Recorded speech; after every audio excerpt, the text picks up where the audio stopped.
Hi everyone, welcome to Virtual Training 2021 edition. Welcome back to those of you who participated last spring.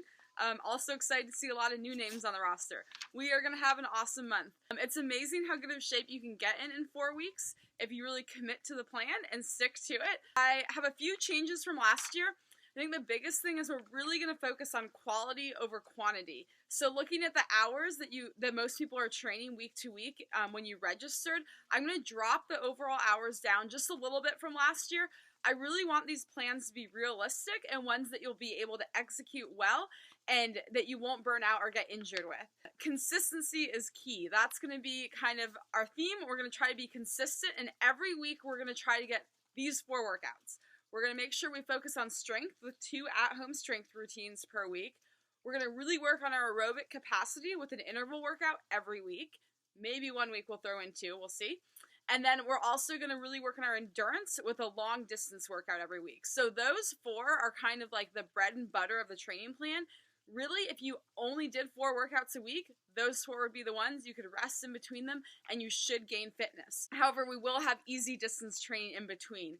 Hopefully you've read that email and you'll look at the levels PDF I sent out to really familiarize yourself with training levels. Make sure that your easy days are actually easy. They're like active recovery days. So I wanted to give you a couple tips or ideas that I think should really help you succeed with this plan. Number 1, invite a friend or a family member to do this with you. I really don't even care if you're forwarding my emails to them and they didn't sign up. I want you to succeed. So having someone that's doing it with you just adds this level of accountability, but also it makes it so much more fun. It's way better to go out and do intervals if you have someone with you, and you're way more likely to complete your whole workout. Number 2, pick a plan that's appropriate for you. So each week there will be a beginner, intermediate, and advanced plan. Choose one that's realistic. If you only train 3 or 4 hours a week, then stick with the beginner plan. Number 3, modify your plan.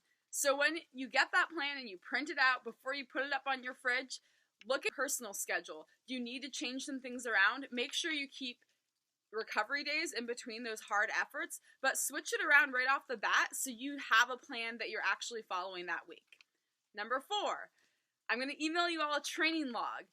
It helps a lot, again, just another layer of accountability to actually go in there and log your hours. It also is like a visual so you can see, oh shoot, I've missed more than I thought I did.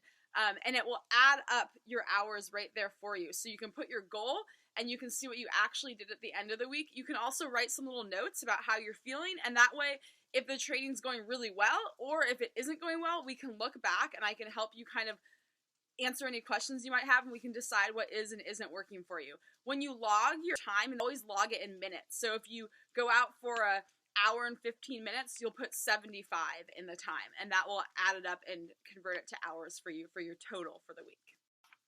All right, now a couple details on this week's training. So I was just up at Birch Hill today, and it is amazing. There is so much snowpack still. I'm super excited.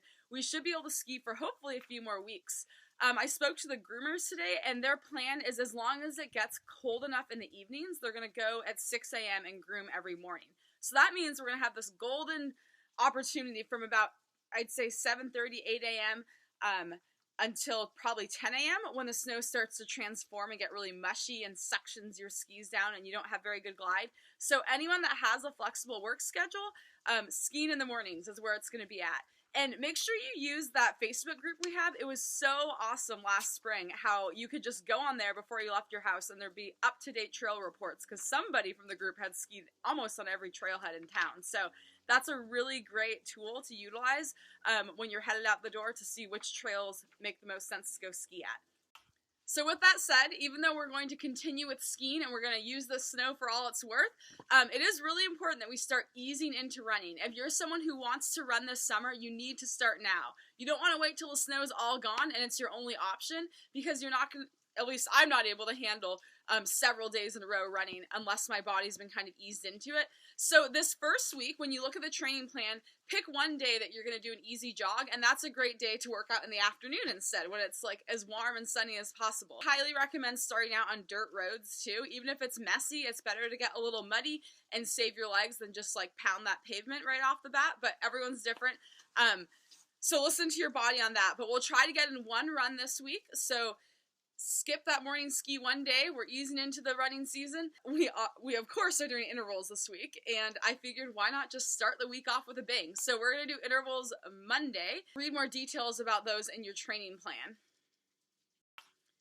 If you're somebody who's just unable to sneak out in the morning, I mean, hey, you can. We had people last year who woke up at 6 a.m. and went before work, so really no excuses. However, if there's no way you can do a morning workout, and you're going to do the intervals on foot, please start out on a gradual dirt uphill. That's going to be the best thing to ease into on-foot interval. All right, I think that's it for week 1. If you have any questions, email me. I'm super excited to get started training with you guys. And yeah, feel free to use that Facebook group too. If you're headed out to do your intervals, you can put a time and a place, and someone might show up and ski with you. There's, I think, about 65 people doing virtual training so far. And if I know Fairbanks, I bet we'll have some last-minute registrants the next couple days too. So yeah, this is going to be super fun. I hope to see you all out on the trails.